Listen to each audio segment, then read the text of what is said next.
પટલમય તંત્ર. અંતઃપટલમય તંત્ર એટલે શું? તો કોષ રસ છે એની અંદર કેટલીક અંગિકાઓ આવેલી છે. આ અંગિકા વિશે આપણે જ્યારે કોષ દોર્યો ને ત્યારે મેં તમને સમજાવ્યું હતું કે કઈ કઈ અંગિકાઓ છે. બરાબર?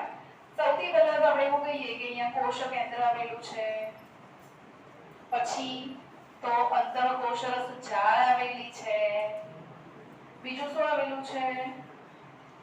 બોલો. ગોલ્ગી કાય આવેલી છે, પછી રિબોઝોમ નાની નાની કણિકાઓમાં હોય, કણભસૂત્ર આવેલું છે, વનસ્પતિનો કોષ છે તો એને હરિતકણ પણ આવેલા છે. બરાબર? તો આ બધી એની અંગિકાઓ કહેવામાં આવે. સમજમાં આવ્યું? આ બધી કે અંગિકાઓ છે, આમાં કેટલીક અંગિકાઓ એવી છે ઇન્ટરકનેક્ટેડ છે. કોષ રસમાં મુક્ત રીતે તરતી હોય એવી અંગિકાઓ એકબીજા સાથે જોડાઈ અને કામ કરે. બરાબર? અને એનો એક આખું નલિકામય તંત્ર બનાવે. એને આપણે કહીએ છીએ અંતઃપટલમય તંત્ર. પટલમય અંગિકાઓ તંત્ર બનાવે. ક્લિયર? બરાબર? એની અંદર સૌથી પહેલા આપણે અંતઃકોષરસ જાળ એના વિશે જોઈએ. અંતઃકોષરસ જાળ. બરાબર? અંતઃ એટલે અંદર, આવું થાય એનો અર્થ. બરાબર? અંદર એટલે ક્યાં? તો કોષરસમાં શું છે? તો નલિકામય રચના છે જે આખા કોષમાં જાળાની જેમ પથરાયેલું છે. તો થયું શું? અંતઃકોષરસ જાળ. થઈ ગયું? બરાબર? એને આપણે ઇંગ્લિશમાં એવું કહીએ એન્ડોપ્લાઝમિક રેટિક્યુલમ એટલે ER તરીકે એને ઓળખવામાં આવે. બરાબર? અહીંયા આપણે એવું કીધું કે આ જે અંતઃકોષરસ જાળ છે કોષ રસમાં છે. બરાબર? કોષ રસમાં છે અને એના પહેલા મેં તમને એવું કીધું કે અંદર કેટલીક અંગિકાઓ ઇન્ટરકનેક્ટેડ છે, અંદર એકબીજા સાથે જોડાયેલી છે. હવે નલિકામય રચના. બરાબર? અહીંયા જુઓ, મેં અહીંયા ડ્રો કર્યું છે ને ત્યાં તમે જોઈ શકો કે એનો એક સંપર્ક ક્યાં છે? અહીંયા મિડલ પોર્શનમાં શું દોરેલું છે આપણે? કોષ કેન્દ્ર. ઓકે? અને સૌથી બહાર આઉટર લેયર એક પાતળું સ્તર છે એ શું છે? કોષ રસ પટલ. તો કોષ કેન્દ્ર અને કોષ રસ પટલ આ બંનેની સાથે એનું જોડાણ છે. બરાબર? મધ્યમાં કોની જોડે છે? મધ્યમાં કોષ કેન્દ્ર અને અહીંયા બીજો એનો સંપર્ક ક્યાં છે? બરાબર? એટલે કોષ કેન્દ્ર અને કોષ રસ પટલ સાથે જોડાયેલી અત્યંત નલિકામય અને જાળા જેવી રચના. આને આપણે કહીએ છીએ અંતઃકોષરસ જાળ. બરાબર? અંતઃકોષરસ જાળ એ બે પ્રકારની કોષમાં આવેલી છે. કેટલીક અંતઃકોષરસ જાળ છે એની સપાટી ઉપર આવી રિબોઝોમ છે એની કણિકાઓ આવેલી છે અને કેટલીક અંતઃકોષરસ જાળની સપાટી ઉપર આવી કણિકાઓ નથી. બરાબર? કણિકા એ શેની બનેલી છે? રિબોઝોમ છે. બરાબર? અને આવા રિબોઝોમ ખાલી અંતઃકોષરસ જાળ ઉપર જ હશે? ત્યાં જ હોય કે બીજે ક્યાંય હોય? હોય છે. ક્યાં હોય? કોષરસમાં. બરાબર? એના આધારે આપણે એવું રિબોઝોમના પ્રકારમાં એવું શીખ્યા હતા કે રિબોઝોમ છે બે પ્રકારના છે. એક તો કોષરસમાં જે છે આને આપણે ફ્રી રિબોઝોમ કહીએ છીએ. બરાબર? અથવા તો મુક્ત રિબોઝોમ કહીએ છીએ. બીજા કેવા છે? તો કે નલિકામય તંત્ર છે એની સાથે જોડાયેલા છે, સંલગ્ન કાં તો એને બાઉન્ડ રિબોઝોમ કહેવામાં આવે. બંનેનું કામ શું? રિબોઝોમ છે એનું કામ શું? વર્ષો પહેલા બી ભણેલા છે અને આપણું આના પહેલાના લેક્ચર્સમાં રિબોઝોમમાં પણ આપણે એવું ભણ્યા છીએ કે રિબોઝોમ છે એનું આપણા કોષની અંદર કામ શું છે.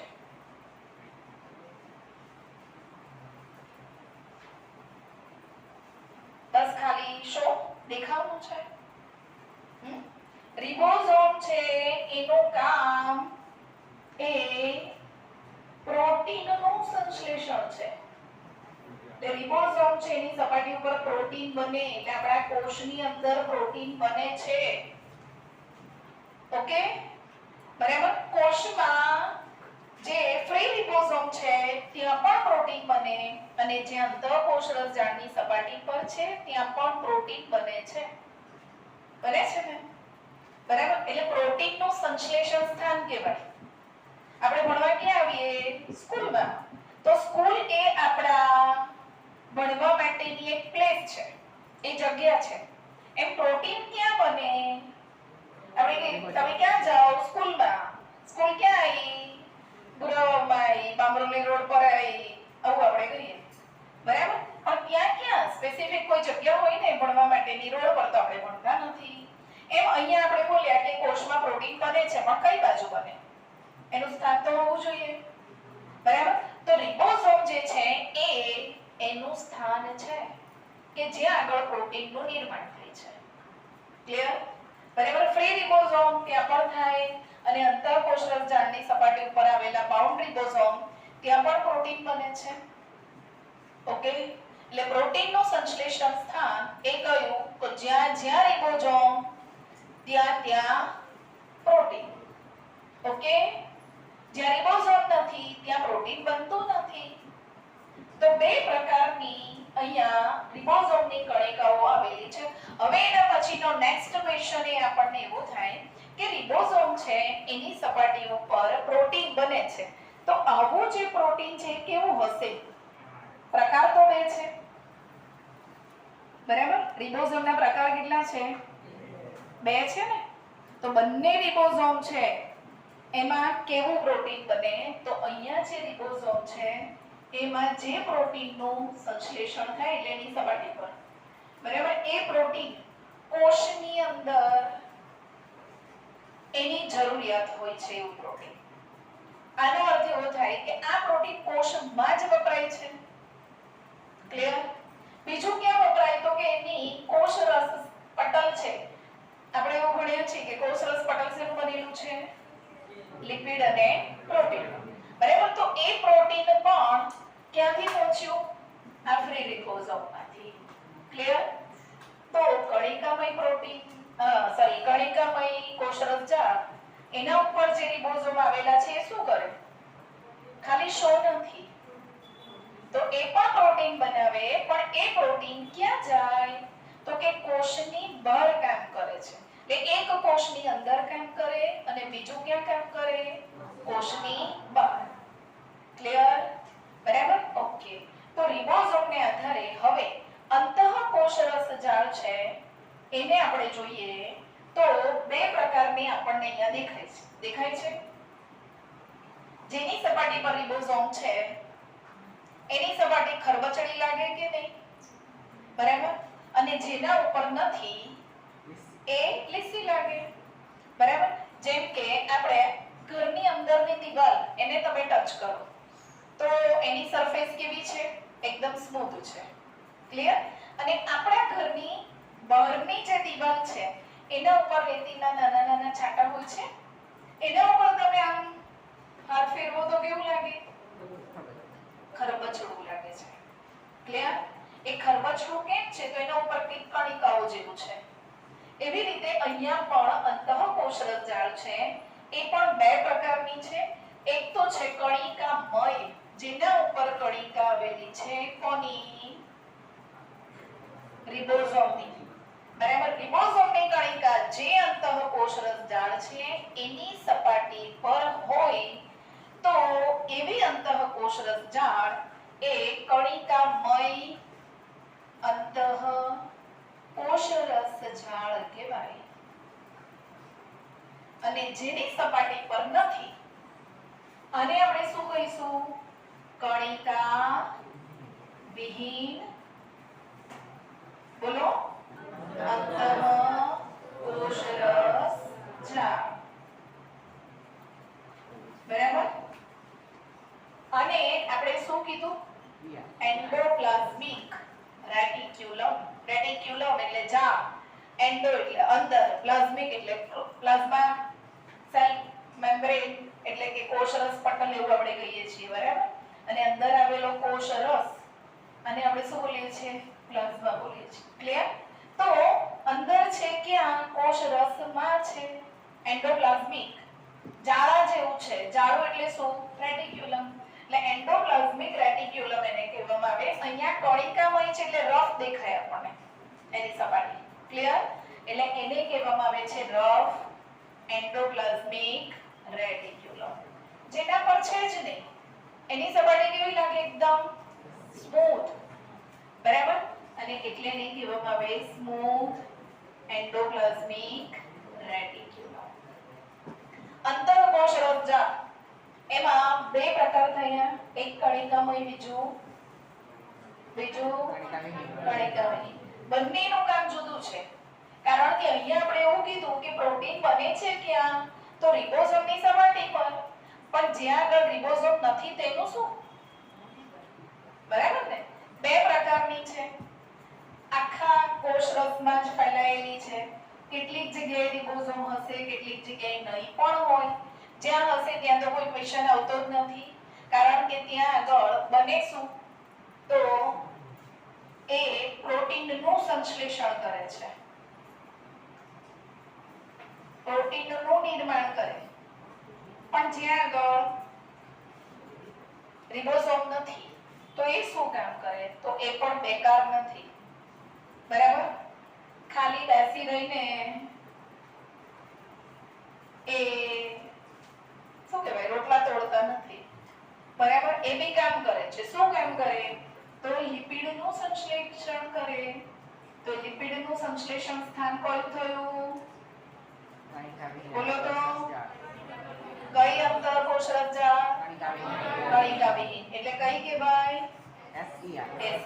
SER નું કામ છે લિપિડનું સંશ્લેષણ, RER નું કામ છે બરાબર પ્રોટીન બને, લિપિડ બને. એટલે અંતઃકોષરસ જાળ ફેક્ટરી જેવું કામ કરે કે નહીં? આપણી કોષની અંદર ફેક્ટરી છે. લિપિડ બનાવે છે, પ્રોટીન બનાવે છે. બરાબર. અહીંયા આપણને એમ થાય કે કોષને વળી લિપિડની શું જરૂર હશે, કોષને પ્રોટીનની શું જરૂર હશે? આપણે એવું ભણેલા છીએ કે ઉત્સેચકો આ પ્રોટીનના બનેલા છે.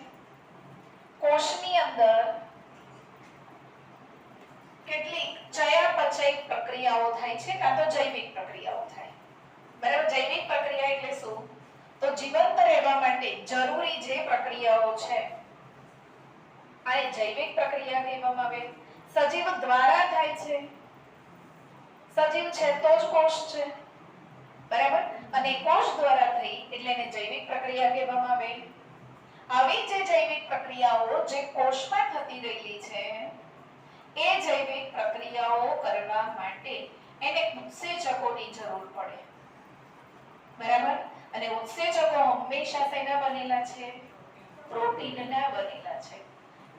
કોષરસ પટલ એમાં લિપિડ પણ છે, પ્રોટીન પણ છે. તો એના બંધારણમાં પણ એને કોની જરૂર પડે? લિપિડ અને પ્રોટીનની જરૂર છે. બરાબર. એટલે ત્યાં પણ વપરાય. આની સાથે સાથે બીજું આપણે એવું પણ કહીએ કે કોષ છે એની વૃદ્ધિ થાય છે ને. કોષ નાનો હોય તો મોટો બને. તો વૃદ્ધિકારક ઘટક આપણો કયો પોષક ઘટક છે જેનાથી વૃદ્ધિ થાય? પ્રોટીન. પ્રોટીન શું છે? વૃદ્ધિકારક ઘટક છે. ક્લિયર?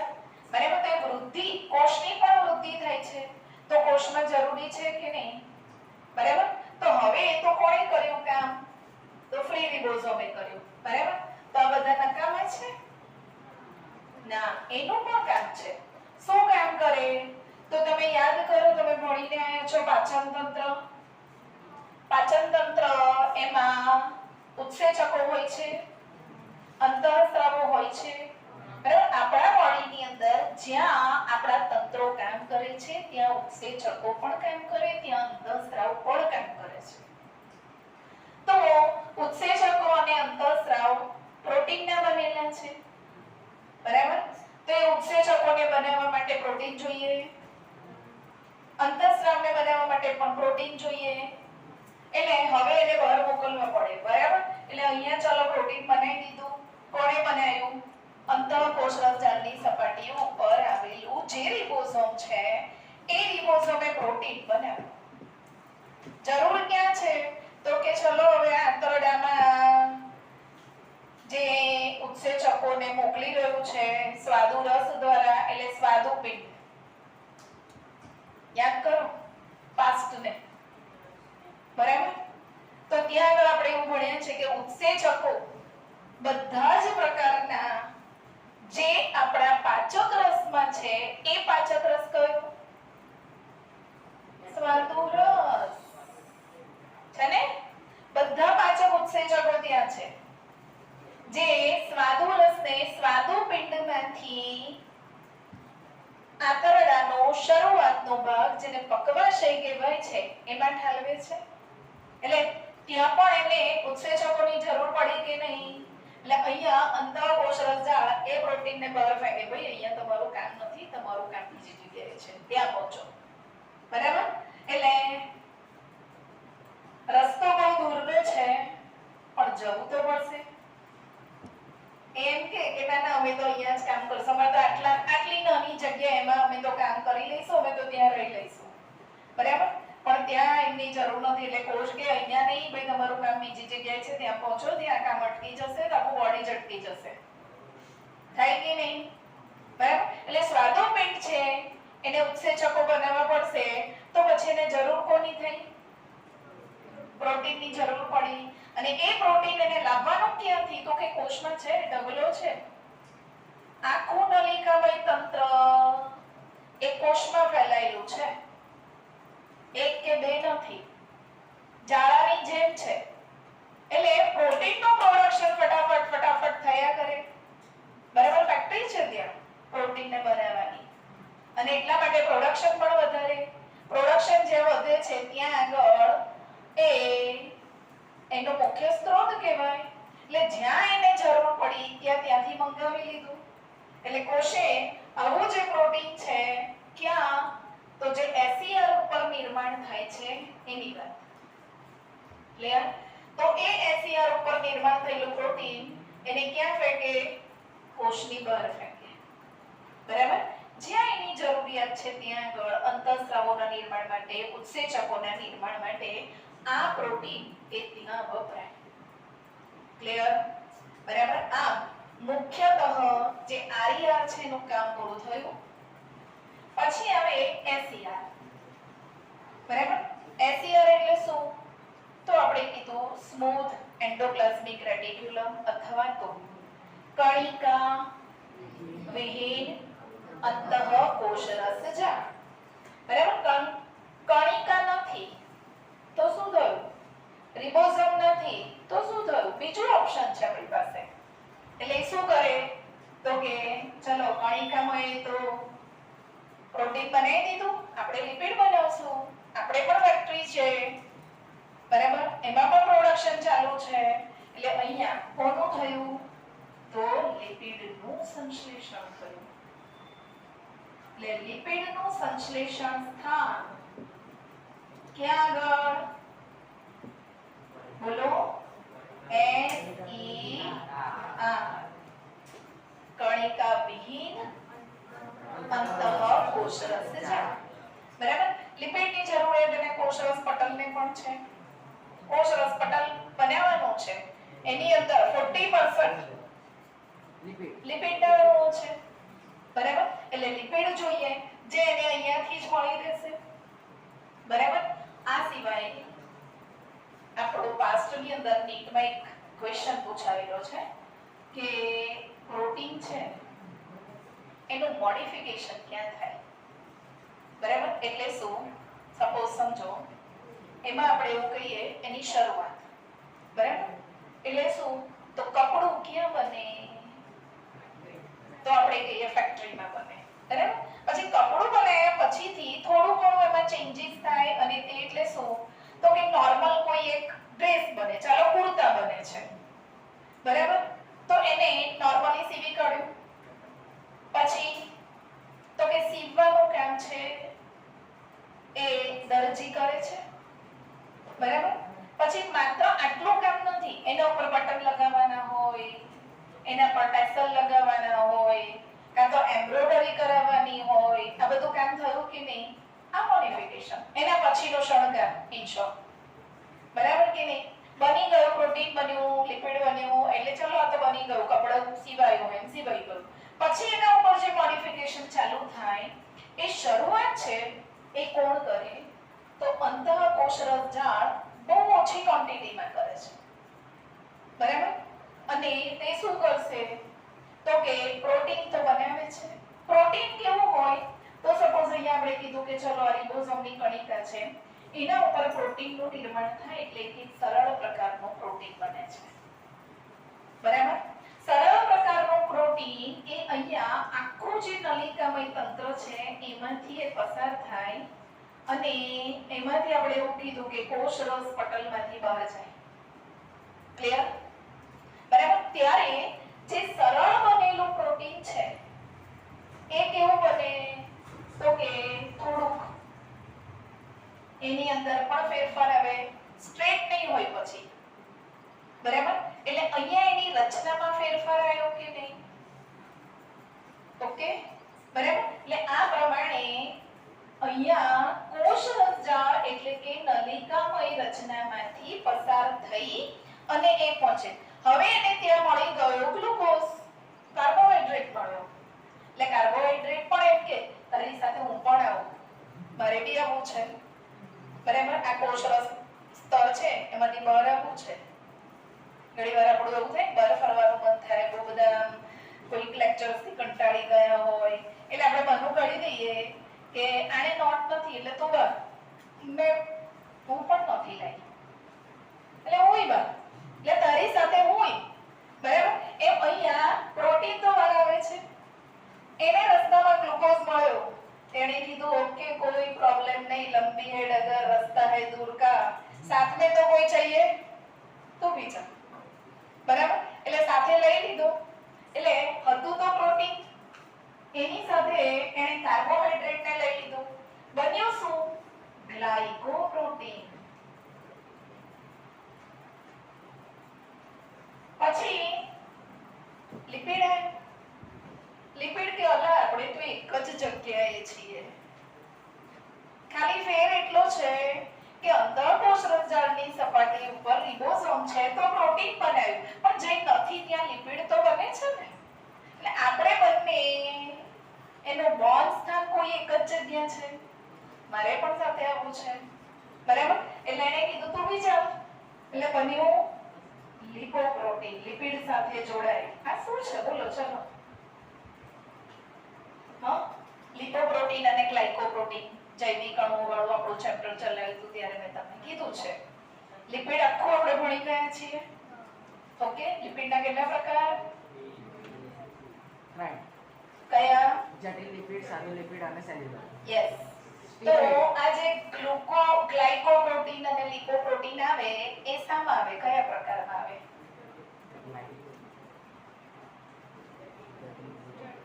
જટિલમાં આવે. લિપિડ સિવાય પણ પ્રોટીન સિવાય, ઓકે મારે ચેન્જ થઈ ગયું. લિપિડ જેમાં લિપિડ સિવાયના ઘટકો જો ભળેલા છે, આવેલા છે તો આને શું કહેવામાં આવે? જટિલ લિપિડ કહેવામાં આવે. બરાબર? એટલે લિપિડ સાથે કાર્બોહાઈડ્રેટ આવ્યો તો શું નામ આપ્યું? ગ્લાયકો. બરાબર? એના સિવાય પ્રોટીન સાથે લિપિડ આવી ગયું તો નામ શું આવ્યું? લિપોપ્રોટીન. સમજમાં આવ્યું? બરાબર? કેને ખબર પડી? ઓકે. ચલો અહીંયા એસીઆર લિપિડ બનાવે છે. તો એ લિપિડ જે છે એ પણ સાદું લિપિડ હોઈ શકે, જટિલ લિપિડ હોઈ શકે અને સ્ટીરોઇડ પણ હોઈ શકે. બરાબર? જટિલ લિપિડમાં તો આપણે કીધું કે લિપિડ સિવાયના બીજા બિન લિપિડ ઘટક છે તો એ શું કામ કરે? ફોસ્ફોલિપિડ છે, કોષરસ પટલમાં છે, યાદ કરો, બરાબર? એવી રીતે જેમ આપણે કીધું કે લિપિડ સાથે પ્રોટીન છે તો લિપોપ્રોટીન થયું, એ પણ કોષરસ પટલના બંધારણમાં છે ને, બરાબર? તો આ પ્રમાણે લિપિડ સિવાયના ઘટકો જો એની સાથે જોડાયેલા છે તો એ જટિલ લિપિડ. સ્ટીરોઇડ પણ લિપિડનો પ્રકાર છે. સ્ટીરોઇડ નામ આપણે બધાએ બહુ સાંભળેલું છે, બરાબર? કયા પ્રકારના આવે સ્ટીરોઇડ? મુખ્યતઃ બે પ્રકાર. કયા